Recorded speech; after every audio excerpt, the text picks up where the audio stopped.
सबसे पहले तो पिट्स इंडिया एक्ट 1784 को पिट्स इंडिया एक्ट इसीलिए कहते हैं क्योंकि उस टाइम पे जो ब्रिटिश प्राइम मिनिस्टर था उसका नाम पिट्स था, राइट, और इसीलिए इसका नाम पिट्स इंडिया एक्ट आया है। 1858 के एक्ट में जो हमने डबल गवर्नमेंट खत्म की थी वो इस एक्ट में फॉर्मेशन हुआ था।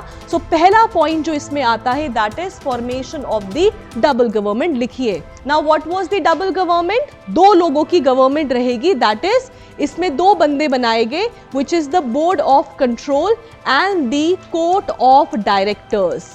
सी से कोर्ट ऑफ डायरेक्टर्स, सी से कमर्शियल विंग, ये कमर्शियल अफेयर्स के साथ डील करेगा। On the other hand board of control will take care of the political and the military affairs. तो ये किसका ध्यान रखेंगे? ये पॉलिटिकल और मिलिट्री अफेयर्स का ध्यान रखने वाले हैं and this is the double government in India. इसी के अलावा इन्होंने स्पेसिफाई और क्लियर कर दिया कि आज के बाद जो कंपनी की टेरिटरीज हैं वो आपके दादा परदादा की नहीं है जिसको आप लूटोगे खाओगे पियोगे।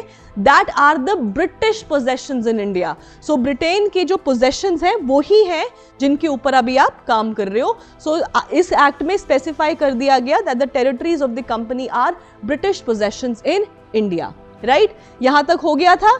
इसके अलावा जब हमने एडवेंट ऑफ यूरोपियंस किया था उसमें हमने वेरियस रीजंस देखे थे कि क्या क्या रीजंस थे यूरोपियंस के यहाँ पे आने के, राइट, जिसमें से हमने देखा था rise of renaissance, right, ship building में राइज हुआ, कंपास बन गया, नेविगेटर्स जो है नेविगेशंस करने शुरू हो गए, ठीक है, पैसा का फ्लो आना शुरू हो गया और नीड थी एक ऑल्टरनेट सी रूट ढूंढने की। और उसमें एक और बड़ा इंपॉर्टेंट पॉइंट था, दैट पॉइंट वाज कि इन्होंने एक इमेजिनरी लाइन ड्रॉ की थी नॉन क्रिश्चियन वर्ल्ड में। और क्यों की थी? ताकि क्रिश्चियनिटी को प्रमोट कर सके।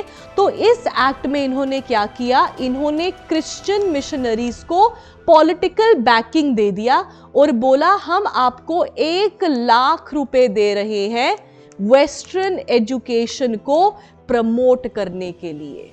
किया इन्होंने सब कुछ अपने हित के लिए था, लेकिन ये सब चीजें हमारे हित में काम करेंगी। कैसे काम करेंगी? वेस्टर्न एजुकेशन के साथ इंग्लिश का प्रमोशन होगा, इंग्लिश के प्रमोशन के साथ न्यूज़पेपर्स पढ़े जाएंगे, न्यूज़पेपर पढ़ने के साथ अवेकनिंग आएगा और इसी से ही राइज ऑफ नेशनलिज्म भी होगा।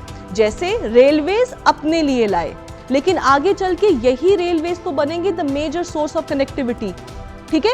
सो ऑल दीज थिंग्स जो ये अपने फायदे के लिए कर रहे थे, कल को इन्हीं चीजों को इस्तेमाल करके राइज ऑफ नेशनलिज्म आ जाएगा।